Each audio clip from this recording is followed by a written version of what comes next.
Hello tout le monde, donc on vient d'arriver à Christchurch, on est arrivé cette nuit. On a une nuit un petit peu mouvementée, David est tombé dans les pommes. Je pense que c'est l'accumulation, je pense que c'est à cause du campervan, il a trop roulé. C'est ça. Et là donc pour éviter de rouler, on est dans le bus qui nous amène dans le centre de Christchurch. On est là pour à peu près 40 minutes. On a trouvé un très bon plan pour loger donc chez Marnie, Airbnb. Et la nuit ne coûte plus 25 $, je crois, et c'est rien du tout par rapport au prix du marché parce qu'ici la vie est très très chère.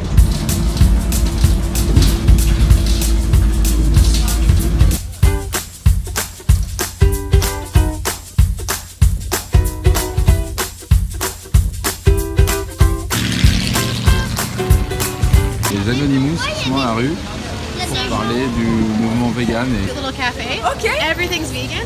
And there's so many options. So, Ok, cool. On voulait passer voir la cathédrale, mais je crois qu'elle est quelque peu en réflexion là. En complète rénovation à la suite d'un tremblement de terre, Canterbury Earthquake. Premier constat, la ville est très très morte. Par contre, le point fort c'est... Donc pour l'instant c'est beaucoup moins cher, c'est 2 à 3 fois moins cher qu'en Australie. À peu près 2 fois moins cher quand on regarde les comparos. On a payé à peu près 9 € pour tout ça. En Australie on aurait payé 15-20 €. Hein.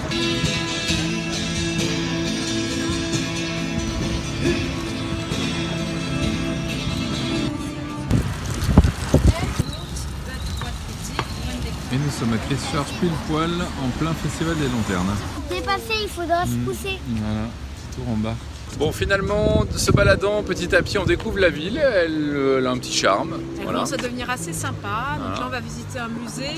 Il y a pas mal juste en face, ouais. voilà, qui est ici là, juste là.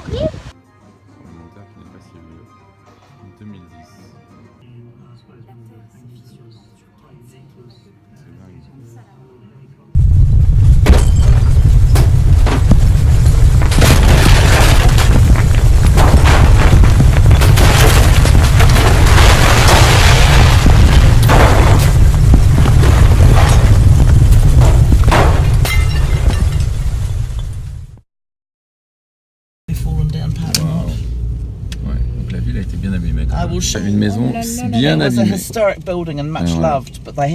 Donc là on arrive dans ce qui s'appelle la zone rouge. C'est un endroit donc, qui a été dévasté par le tremblement de terre de février et dans laquelle très peu de gens continuent à vivre parce que voilà, 2 personnes, c'est très dangereux. Donc l'État a racheté toutes les terres, a détruit les maisons qui étaient en mauvais état et pour le moment il n'y a plus personne. Là on voit au sol ici là, le numéro de la maison et là c'était la maison de Marnie avant. Maintenant il n'y a plus rien. Voilà. Et il y a une école juste de l'autre côté, ici, là, hop, une école qui est toujours en fonction, mais avec des bâtiments préfabriqués. Wow. Donc là, on va voir une session de photos qui ont été faites après le tremblement de terre des maisons et un panneau sur lequel il y aura probablement Marnie, puisque elle a été prise en photo avec sa maison avant que la maison ne soit détruite. Et apparemment c'était assez impressionnant de visiter ce quartier quand les maisons étaient encore là et pas encore détruites. Elles l'ont été 1 an après le tremblement de terre, parce qu'on avait l'impression d'être dans une ghost town. Alors voilà, regardez ce que ça donne, là il y a un mur de photos.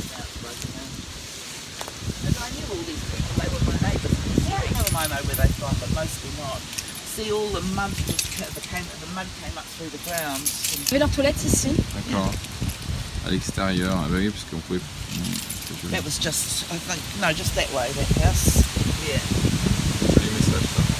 Donc voilà un autre bâtiment qui a été abîmé par le earthquake, qui est une ancienne abbaye sublime. L'histoire que nous raconte Marnie, c'est que les nonnes sortaient du bâtiment en courant et derrière elles, le bâtiment s'effondrait comme on le voit dans des films de cinéma américains. C'est complètement dingue. Évidemment, tout a été consolidé à l'aide de containers. C'est resté en l'état, ça n'a pas été rétapé. La cathédrale principale, qui est la cathédrale historique de Christchurch, a été détruite par le tremblement de terre, partiellement détruite. Là on va visiter la cathédrale temporaire. Alors temporaire pour une période de 10 voire 20 ans, donc ça en devient plus vraiment du temporaire. Juste dessus, ici on le voit bien là, hop, je suis sur traditionnel. Elle est belle, hein? Ouais, très belle.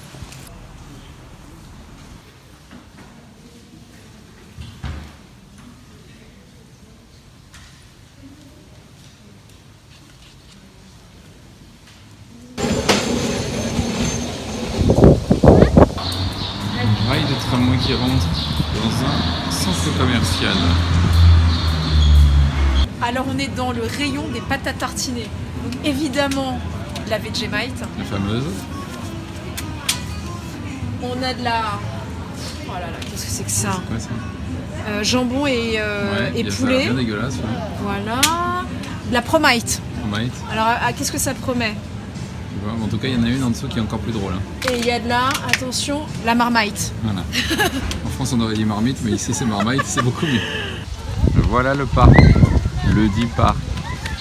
Où sont les enfants? Je ne sais voilà, pas. Si vous voulez voir. Quand tu pars en voyage, parfois tu espères que ces moments-là, tu sais, ces moments où tu es à côté du parc, que tu regardes tes enfants jouer, qu'il fait froid, et que c'est toi en plus qui leur a proposé d'aller au parc. Et pour le coup, là, il fait très froid. Et on en a marre, et on a envie qu'ils en aient marre aussi, mais malheureusement, il y a très peu de choses qu'ils en aient marre. Et nous, on rêve d'un chocolat chaud, d'une brioche, de quelque chose de, tu vois, sympa comme ça, et non. Comme on dit, de la comfort food. Exactement. Donc on les attend, le parc est sympa. Et comme le parc est grand, il y a très peu de chances qu'ils en aient marre tout de suite. Voilà, voilà.